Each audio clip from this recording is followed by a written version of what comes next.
मुसलमान पर है तो नाइंसाफी जुल्म हमारे दलित भाइयों में है, पिछड़े भाइयों में भी है। तो जिनकी भी सरकार बनी उन्होंने नाइंसाफी की है।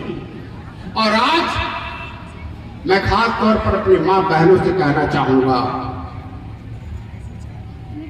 इनमें कम से कम 80% इतनी मां बहनें हमारी होंगी जिनके शौहर या जिनके बेटे बंबई में, दिल्ली में, बेंगलुरु में, चेन्नई में या अरब में जाके नौकरी कर रहे होंगे, मजदूरी कर रहे होंगे। क्यों गलत कह रहा हूं, सही कह रहा हूं? हाथ उठा के मां बहने बोले गलत कह रहा हूं कि सही कह रहा हूं? उन्हें देखने वाला कोई नहीं है। हमारे इन बहन बेटियों के शहर को, बच्चों को मजदूर किसने बनाया है? इन्हीं सरकारों ने बनाया है जिसको आपने वोट दिया है। आप शादी कर लेती हैं, मगर 18 साल से लेके 40 साल 50 साल तक जब एक औरत को अपने शौहर की जरूरत पड़ती है तब आपका शौहर मजदूरी करके विदेश में रहता है। क्यों गलत कर रहा हूं कि सही कह रहा हूं? सही है, सही है, सही अरे बोलो आप लोग, हाथ उठा करके बोलो, बताओ कि है कि नहीं है? आपके बेटा मजदूरी करता है, आपके बच्चे जब नौनिहाल होते हैं, जब उन्हें बाप की तरबियत की जरूरत पड़ती है, भाई की तरबियत की जरूरत पड़ती है, तो विदेशों में मजदूरी करता है। आपके बेटे, आपके शौहर डॉक्टर इंजीनियर नहीं बन पाते, दरोगा कलेक्टर सिपाही नहीं बन पाते, क्योंकि आपको आरक्षण नहीं मिलता। क्यों नहीं मिलता? और आपने कभी मांगा ही नहीं। आपने कहा नहीं मिलता है तो चलो मजदूरी कर लो। क्या फैसला आपको करना है? फैसला हमारी मां बहनों को करना है, क्योंकि खास तौर पर आपको इसीलिए बुलाया गया है। क्या आपने आने वाली नस्लों को, अपने बच्चों को आप मजदूर बनाना चाहती हैं कि हाकिम बनाना चाहते हैं? ये फैसला आपको करना है। ये फैसला आपका वोट करेगा, आपका वोट करेगा। आज दूसरे समाज के बच्चे नहीं मजदूर हो रहे।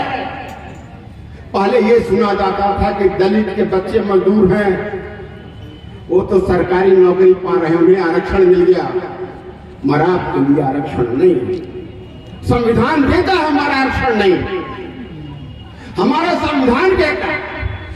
एक मौलमा ने कहा कि मेरे रब का हुक्म है कि अल्लाह की बात मानो, नबी की बात मानो, और उनकी जो तुम में हुकूमत वाले हैं। मगर कोई हमारे समाज का बताता नहीं है कि कौन हुकूमत है, किसकी हुकूमत है। यहां मोदी योगी जी की हुकूमत नहीं है, कांग्रेस भाजपा की हुकूमत नहीं है, सपा बसपा की हुकूमत नहीं है, मगर जमहूरी मुल्क में हुकूमत हमारे संविधान का है, हमारे आईन का हुकूमत है। और अल्लाह का हुक्म यही है कि अपने आईन की बात मानो।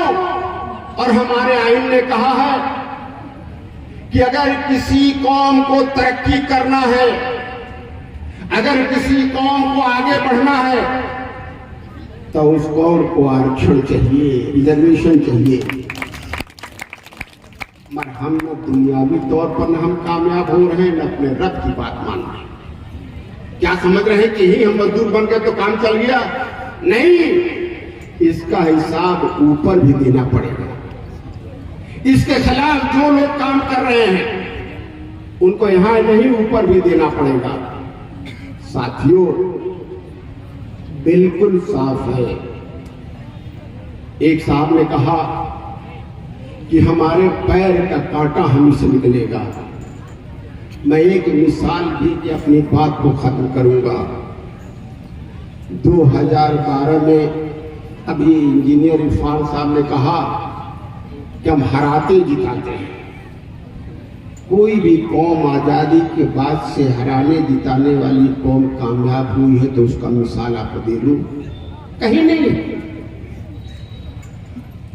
जो यादव समाज, अखिलेश जी, मायावती जी, जो दलित समाज है, जिनसे हम उम्मीद करते हैं कि हमें इंसाफ देंगे, जब वो भी कौम हरा जिता रही थी तब वो भी कौम मुस्लिम समाज से बहुत पिछड़े थी, बहुत नीचे थी।